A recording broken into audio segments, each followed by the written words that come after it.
Bakit walang parachutes ang mga pasahero ng eroplano? Unang beses mong sasakay sa eroplano, excited ka na medyo kabado.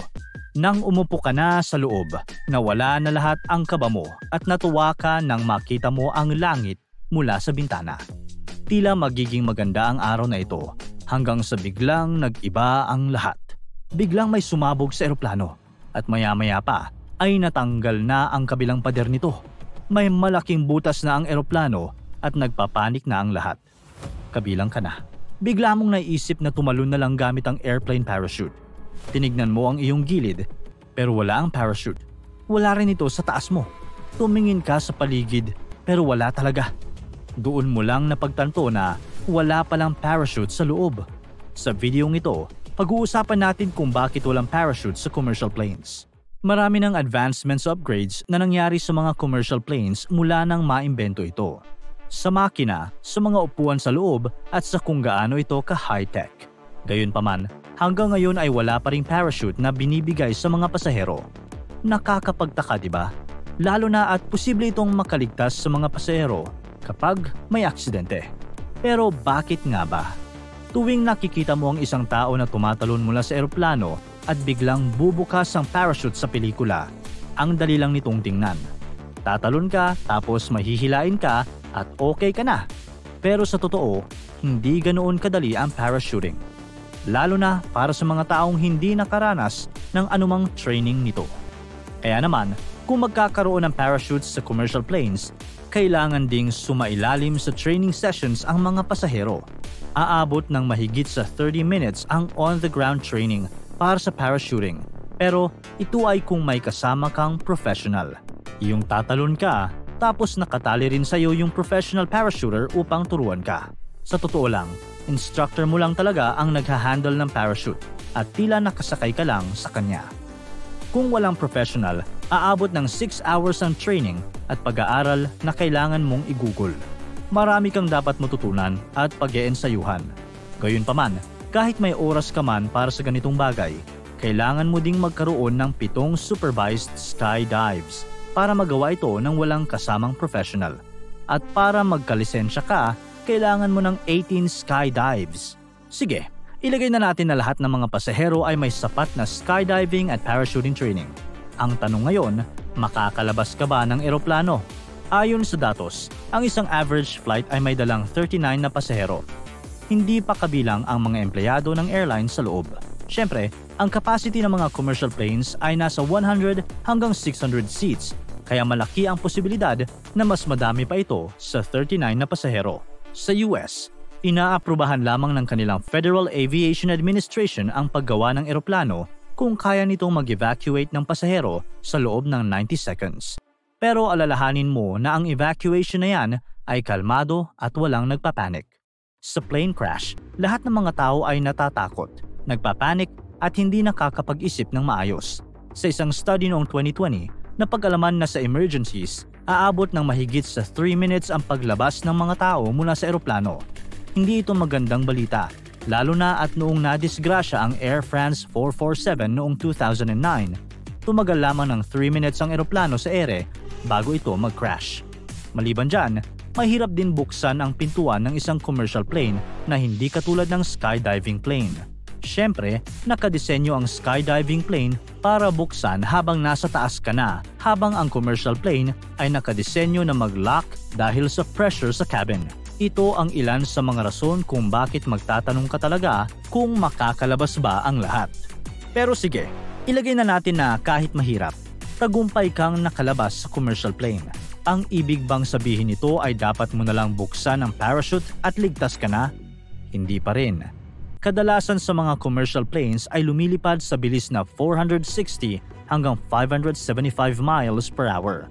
Sobrang bilis nito kumpara sa mga planes na ginagamit para sa skydiving na may bilis lamang na mahigit kumulang 95 miles per hour. Dahil sa bilis ng commercial plane, posible kang matangay ng hangin at tumama sa airplane na magdudulot sa iyo ng mga injuries o baka mahimatay ka pa nga. Dapat mo ring isipin kung saan nakaposisyon ang pintuan ng commercial planes. Di katulad ng skydiving planes kung saan nasa likod ng wing ang pintuan o minsan ay nasa pinakalikod talaga ng eroplano.